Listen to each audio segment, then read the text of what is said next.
മാതൃകാപരമായി ശിക്ഷ നൽകിയാൽ മാത്രമേ ഈ രാജ്യത്തെ തെരഞ്ഞെടുപ്പ് കമ്മീഷൻ എന്ന പദവി എത്രമാത്രം ദുരുപയോഗം ചെയ്തു എന്നുള്ളതും, തെരഞ്ഞെടുപ്പ് കമ്മീഷനെ നിയമിക്കുന്ന പാനലിൽ എന്തുകൊണ്ടാണ് സുപ്രീം കോടതിയുടെ ചീഫ് ജസ്റ്റിസ് കൂടി അംഗമാകണമെന്ന് പാനൽ അംഗം കൂടിയായിട്ടുള്ള താൻ വ്യക്തമാക്കിയതെന്നും രാഹുൽ ഗാന്ധി പറഞ്ഞിരിക്കുകയാണ്.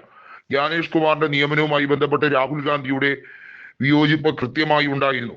രാഹുൽ ഗാന്ധിയുടെ നിർദ്ദേശങ്ങൾ ഗൗനിക്കാതെയാണ് പ്രധാനമന്ത്രി നരേന്ദ്രമോദിയും അതുപോലെ ക്യാബിനറ്റ് മന്ത്രിമാരിൽ ഒരാളായി ആ പാനലിൽ ഉണ്ടായിരുന്ന കേന്ദ്ര ആഭ്യന്തര മന്ത്രിയായ അമിത്ഷായും രണ്ടുപേരും കൂടി ചേർന്ന് പാതിരാ നാടകം നടത്തി ജ്ഞാനേഷ് കുമാറിനെ നിയോഗിച്ചത്. എന്നാൽ ജ്ഞാനേഷ് കുമാർ വലിയ തോതിൽ തെളിവുകൾ പലതും മുക്കുകയാണ്. മുൻപിരുന്ന തെരഞ്ഞെടുപ്പ് കമ്മീഷനെ രക്ഷിക്കാൻ വേണ്ടിയുള്ള നീക്കങ്ങളാണ് നടക്കുന്നത്.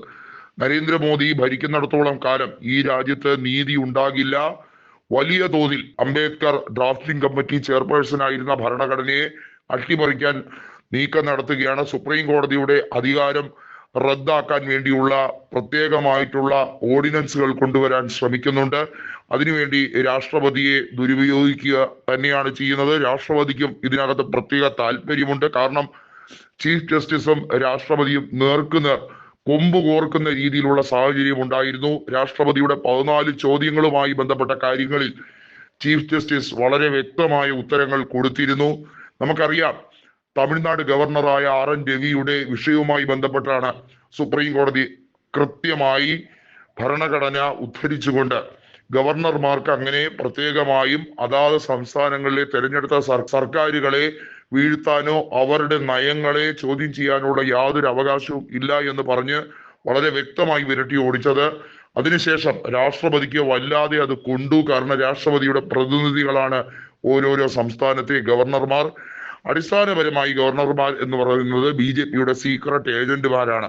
കാരണം BJP ഇതര സംസ്ഥാനങ്ങളിൽ അവിടെ ഭരണം മുന്നോട്ട് കൊണ്ടുപോകാതിരിക്കാനും സുഗമമായ ഭരണം നടപ്പിലാക്കാതിരിക്കാനും BJPയുടെ വ്യക്തിപരമായിട്ടുള്ള അജണ്ടകൾ, സംഘപരിവാർ ആശയങ്ങൾ ആ സംസ്ഥാനത്ത് നടപ്പിലാക്കാൻ വേണ്ടി ബോധപൂർവം ശ്രമിക്കുക എന്നുള്ളതാണ് അവരുടെയൊക്കെ നിയോഗം.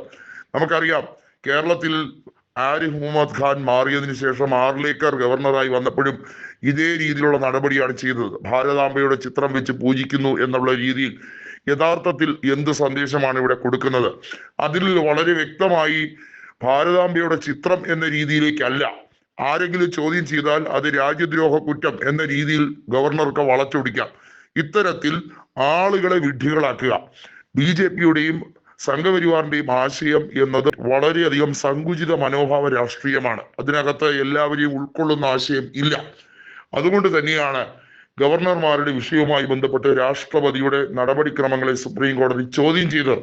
എന്നാൽ സുപ്രീം കോടതിയുടെ അധികാര പദവികൾ പലതും റദ്ദ് ചെയ്തുകൊണ്ട് ജുഡീഷ്യറിയെ തന്നെ അതിന്റെ അന്തസ്സത്തെ ഇല്ലാതാക്കാൻ വേണ്ടിയുള്ള ഗൂഢ ലക്ഷ്യമാണ് അടുത്ത നീക്കം എന്നുള്ളത് വളരെ വ്യക്തം.